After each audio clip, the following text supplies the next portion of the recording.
제가 며칠 전에요, 정말 몇 년 만에, 정말 오랜만에 혼자서 모악산을 등산을 했습니다.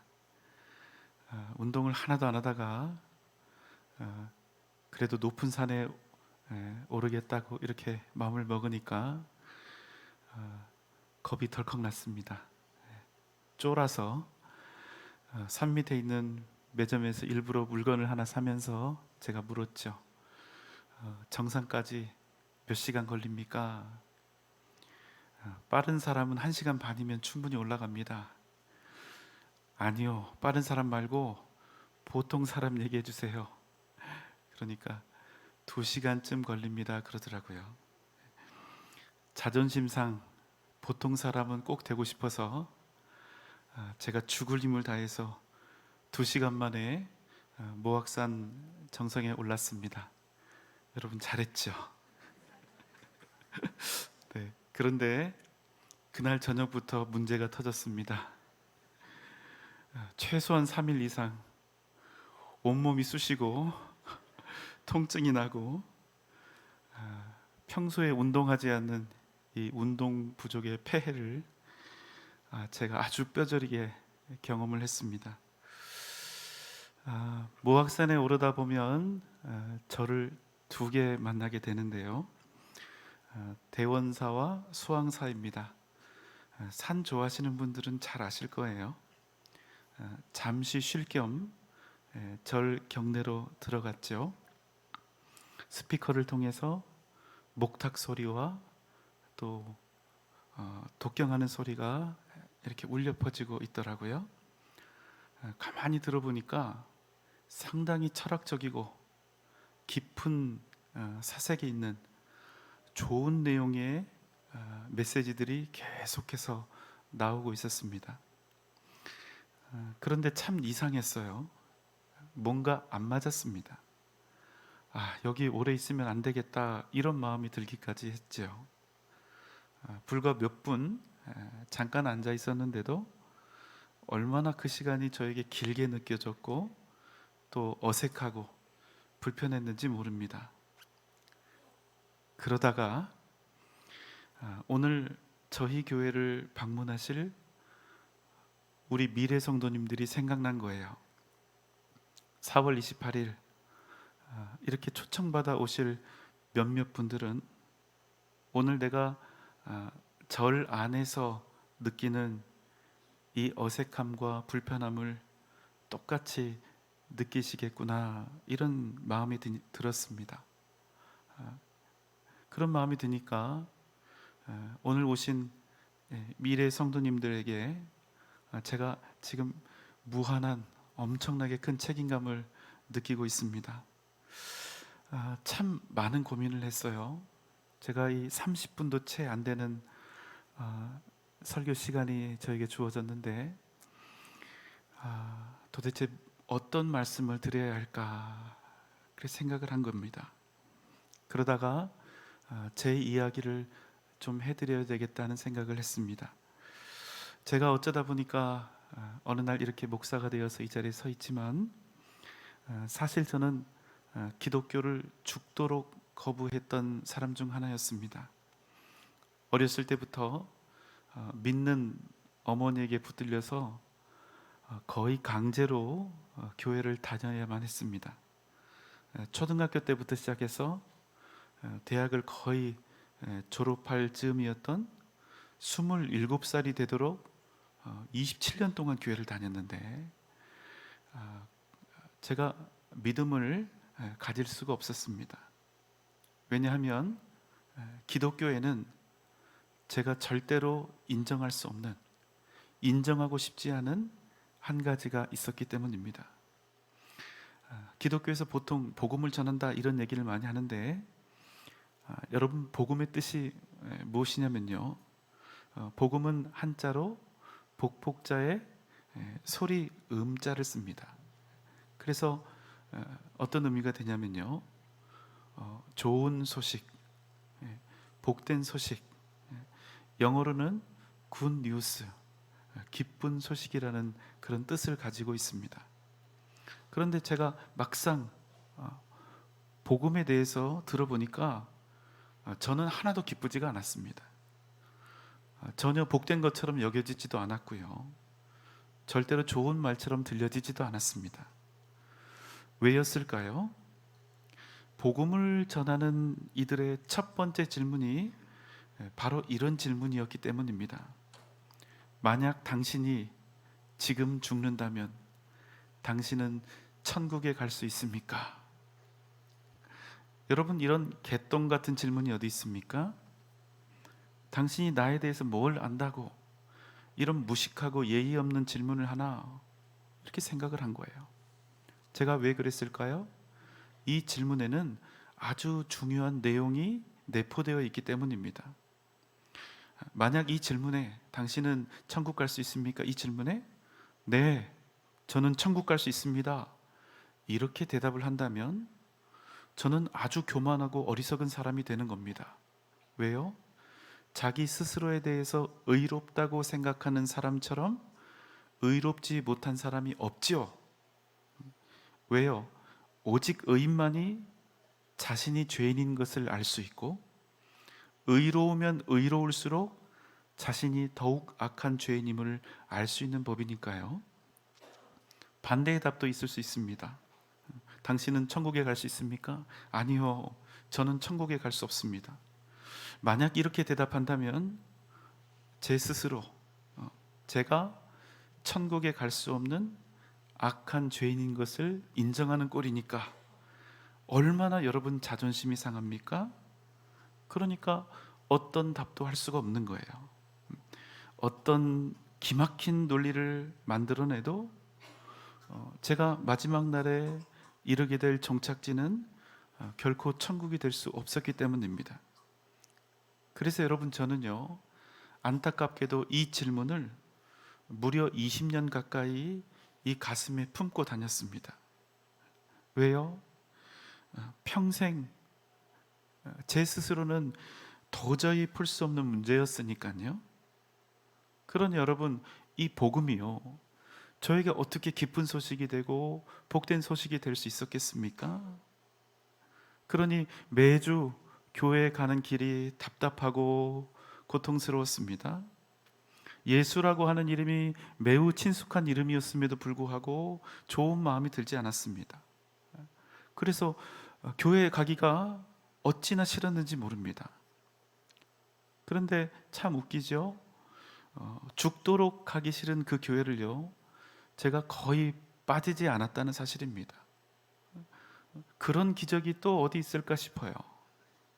지금 생각하면 억지로 한 주도 빠짐없이 교회 다닌 그 일이, 그 일 가운데 얼마나 하나님의 큰 은혜가 있었나 하는 생각이 듭니다. 여러분, 오늘 저는요, 그 어려운 질문을 여러분들에게 똑같이 한번 드려보려고 해요. 어쩔 수가 없습니다. 이 질문 앞에 서지 않고서는 결단코 우리 인생의 변화, 우리 생명의 역사는 나타나기 어려울 것이기 때문입니다. 사랑하는 우리 미래 성도 여러분, 또 우리 성도님들, 만약 여러분이 오늘 죽는다면 여러분은 천국에 갈 수 있습니까? 이 질문이 저에게 그랬듯이 여러분에게도 많은 고민과 답답함을 주고, 어쩌면 이 질문을 듣는 순간 짜증과 거부감이 생기실지도 모르겠습니다. 이렇게 귀한 여러분들을 초청해 놓고 이런 어려운 질문, 고된 질문을 드려서 정말 죄송합니다.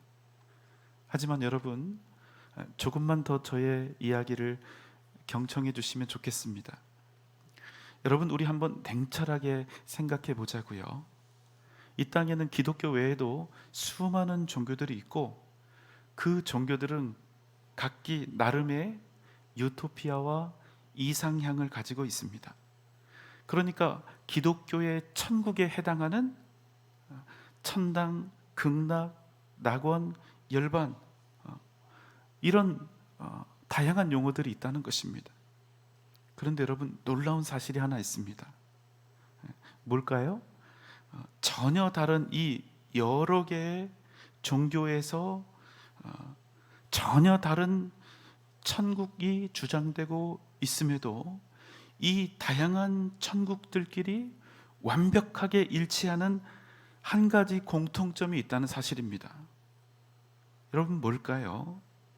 이 모든 종교들이 말하는 천국, 그 천국들이 가진 완벽한 공통점, 그것은 죄가 있는 자들은 그 누구라 할지라도 결단코 그 천국에 들어갈 수 없다는 사실입니다. 어느 종교든 예외 없이 자기들이 주장하는 천국에 들어가려면 티끌만큼도 죄가 없어야 한다는 사실입니다. 왜요? 여러분 한번 생각해 보십시오. 천국이 있는데 만약 어떤 죄를 가진 사람이, 더 나아가서 언제라도 악을 행할 수 있는 죄성을 가진 사람이 그 천국에 들어가게 된다면, 여러분, 그 천국은 결국 어떻게 되겠습니까? 시간 문제예요. 어떤 시간 문제요? 곧 사람들이 그 천국에서 죄를 짓게 되겠죠. 그럼 여러분, 천국은 더 이상 천국이 아니라 결국 죄악이 난무하는 지옥이 되어 버린다는 사실입니다.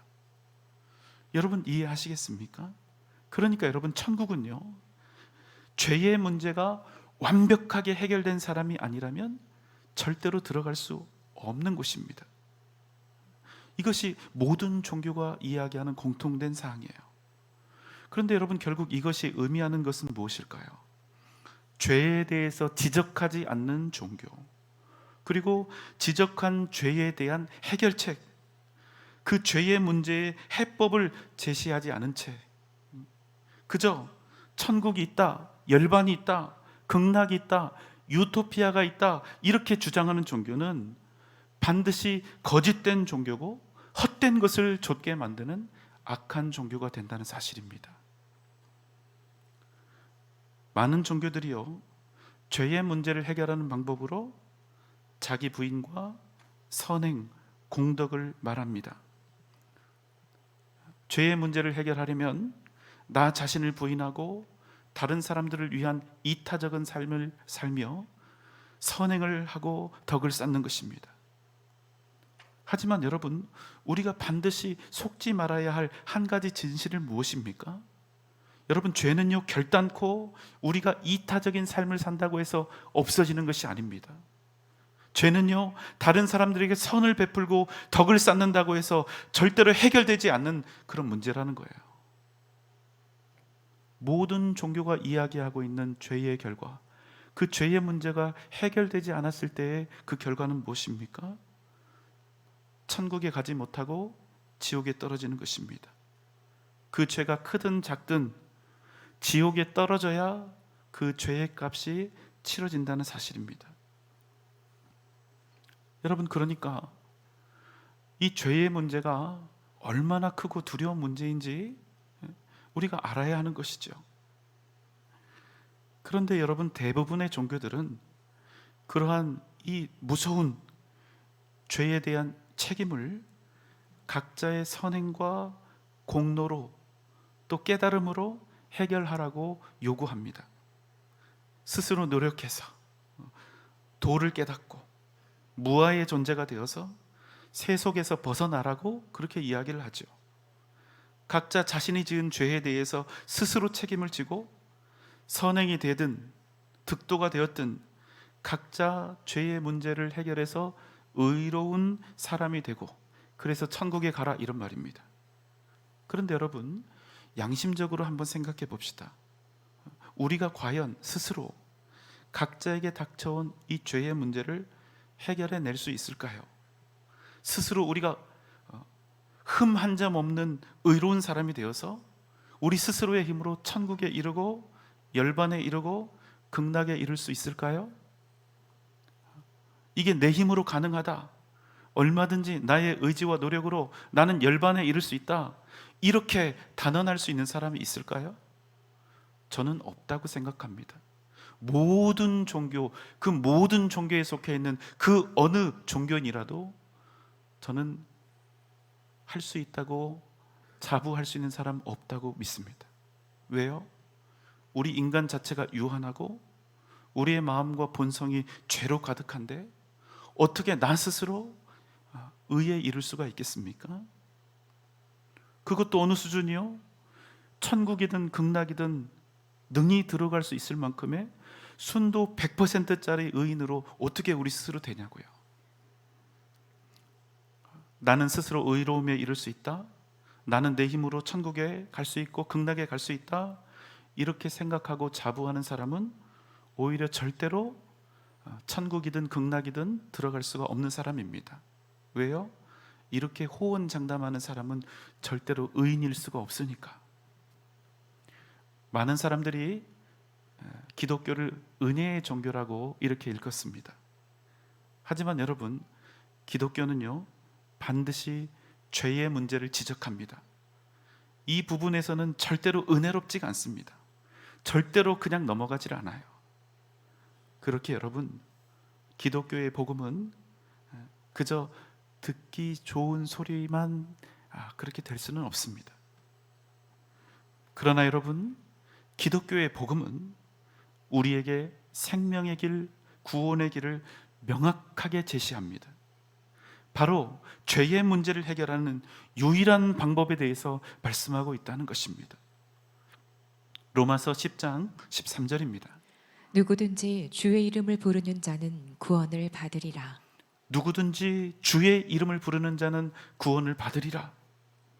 누구든지 주님의 이름을 부르면 그 사람은 구원을 받습니다. 아무런 공로도 필요 없고 아무런 대가도 없이 오직 은혜로 주님의 이름을 불렀다는 그 이유 하나 때문에 구원과 생명을 얻게 되는 것입니다. 도대체 어떻게 해요? 아무리 열심히 선행을 하고 공덕을 쌓아도 해결할 수 없다는 그 죄의 문제를 어떻게 해결할 수 있다는 말씀입니까? 요한복음 3장 16절입니다. 하나님이 세상을 이처럼 사랑하사 독생자를 주셨으니 이는 그를 믿는 자마다 멸망하지 않고 영생을 얻게 하려 하심이라. 하나님께서 세상을 이처럼 사랑하사 독생자를 주셨으니 이는 그를 믿는 자마다 멸망하지 않고 영생을 얻게 하려 하심이라. 우리가 죄인이죠. 그럼에도 불구하고 하나님께서는 우리를 다만 사랑하심으로 하나밖에 없는 독생자 아들 예수 그리스도를 이 땅에 보내주셨습니다. 무엇 하시려고요? 그를 믿는 자마다 멸망하지 않고 영생을 얻게 하시려고 보내셨다는 겁니다. 무슨 말씀입니까? 죄인인 우리가 결코 해결할 수 없는 이 죄의 문제를 이 세상을 지으신 창조주 하나님께서 직접 책임지시기 위해 이 땅에 오셨다는 것입니다. 어떻게 말입니까?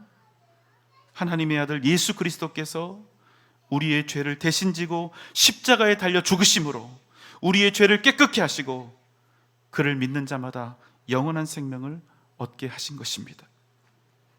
나는 예수 그리스도를 나의 구주로 믿습니다. 나는 그분을 나의 구주로 믿습니다. 이 고백으로 구원을 얻게 하시겠다 약속하신 것입니다. 사랑하는 우리 성도님들, 그리고 미래 성도 여러분, 오늘 우리는 우리의 죄를 사하시고 우리를 위해 십자가에 달려 죽으셨으나 죄와 사망의 권세를 이기고 사흘 만에 부활하신 주 예수 그리스도를 전하기 위해 여러분을 이 자리에 모셨습니다. 그런데 여러분 어떻습니까? 들을수록 바보 같은 이야기 아닙니까? 도무지 믿기 어려운 이야기가 아닙니까? 고린도전서 1장 21절입니다. 하나님의 지혜에 있어서는 이 세상이 자기 지혜로 하나님을 알지 못하므로 하나님께서 전도에 미련한 것으로 믿는 자들을 구원하시기를 기뻐하셨도다. 맞습니다. 우리가 여러분에게 예수 그리스도의 이름을 전하는 방법, 전도라고 하죠. 이것은 미련한 방법입니다. 이 사실을 알고, 우리가 이미 이 사실을 알고 있고 성경도 그렇다고 말씀하고 있습니다. 그러나 성경은 우리에게 이렇게 말씀하죠. 하나님의 지혜에 있어서는 이 세상의 지혜가 하나님을 알지 못하기 때문에 하나님께서 전도에 미련한 것으로 믿는 자들을 구원하시기를 기뻐하셨다는 것입니다. 사랑하는 미래 성도 여러분, 우리가 모르는 바가 아닙니다. 우리가 전도를 하면서도 이런 미련한 짓이 또 있을까? 우리는 그렇게 생각합니다. 그런데 놀랍지요. 먼저 믿은 우리가 모두 다요, 이 미련한 방법으로 예수 그리스도를 만났고 예수 그리스도를 믿게 되었다는 사실입니다.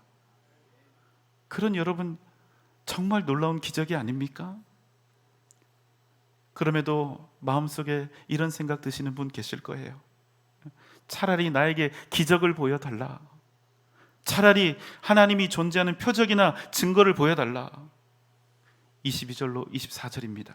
유대인은 표적을 구하고 헬라인은 지혜를 찾으나 우리는 십자가에 못 박힌 그리스도를 전하니 유대인에게는 거리끼는 것이요 이방인에게는 미련한 것이로되 오직 부르심을 받은 자들에게는 유대인이나 헬라인이냐 그리스도는 하나님의 능력이요 하나님의 지혜니라.